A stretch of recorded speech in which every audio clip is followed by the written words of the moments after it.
If the definition of insanity is doing the same thing over and over and expecting a different result, what's that say about folks gnarly enough to make 10,000 casts per fish? Well, there's a method to this absolute madness. We'll get to that in a bit.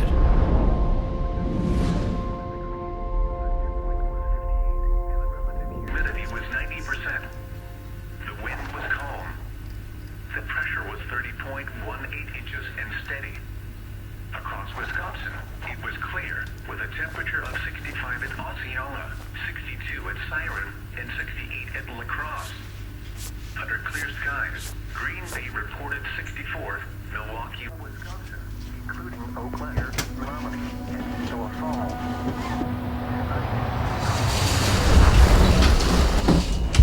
I'm Chris Willen, just a musky nut addict. I don't know, bum, whatever you want to call it, but it's what I do. Man, I wish I knew exactly why. They're just always something that's just got me. Just ever since I was a little kid, they were kind of this unobtainable fish. Big, long, green, mean fish. I just think it's the difficulty, and the elusiveness of the animal. It's just, they're hard. And especially, like I said, the really big ones are even harder. They have the eat, they have the fact that they're big, and how they eat it, you can just roar, you can hear them growl, man. Then when they eat it sometimes, just that big, giant mouth engulfing something is just cool to see.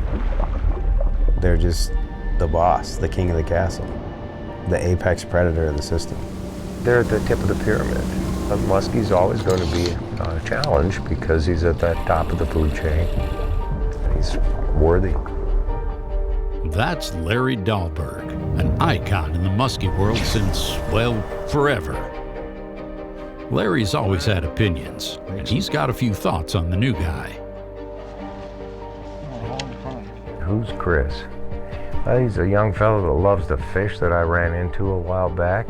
Just this great big dude that used to be a wrestler, was just passionate about muskies. You just watch him vibrate when he talks about it.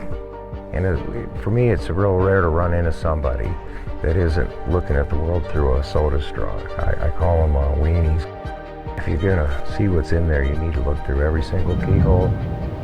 Chris impressed me as a young angler, someone who wanted to look through as many keyholes as he allowed. I think of a late, lazy follow. Look at him, look at him. I think of taking the fly out of the water and going to recast and glancing down and just seeing its head. Being like, yeah, it was there. You don't breathe, you're just, it's easy to say they're not biting.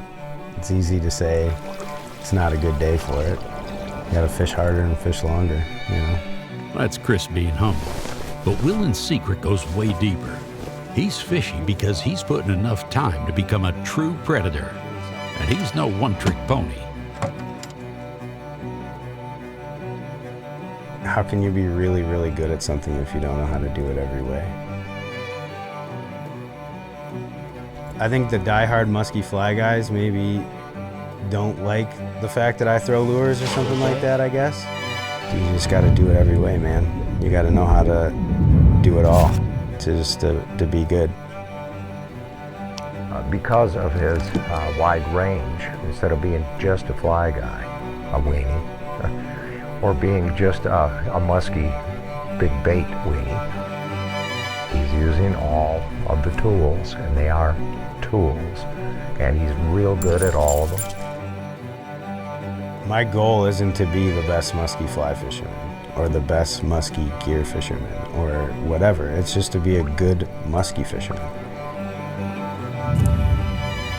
Both would agree the reason Willen's come up so quickly isn't only his technique-agnostic approach to patterning muskies.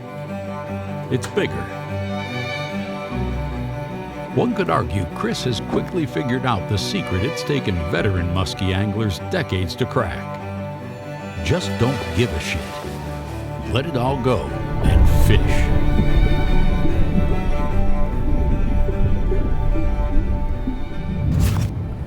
pursuit turns into a fascination over the process, the outcome just has a way of happening. Whether hunting muskies or otherwise, that's true woodsmanship. Most never quite get there. It's the feeling. I imagine it's what guys feel like when they step in the batter's box in the major leagues, man. You're ready to go.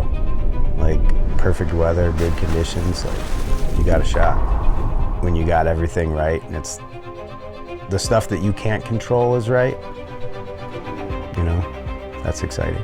Like, let's go right now. Get in the boat, let's cast, let's get to the spot, let's, you know, check your text later. Let's get after it.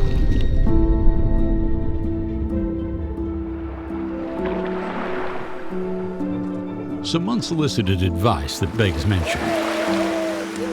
If you find yourself on a tannin-stained Wisconsin river or in a sea of cabbage weed on a Minnesota lake, and you stumble across a big-ass wrestler dude and a grizzled, wiry vet who's clearly a long way from his first rodeo, a word between friends.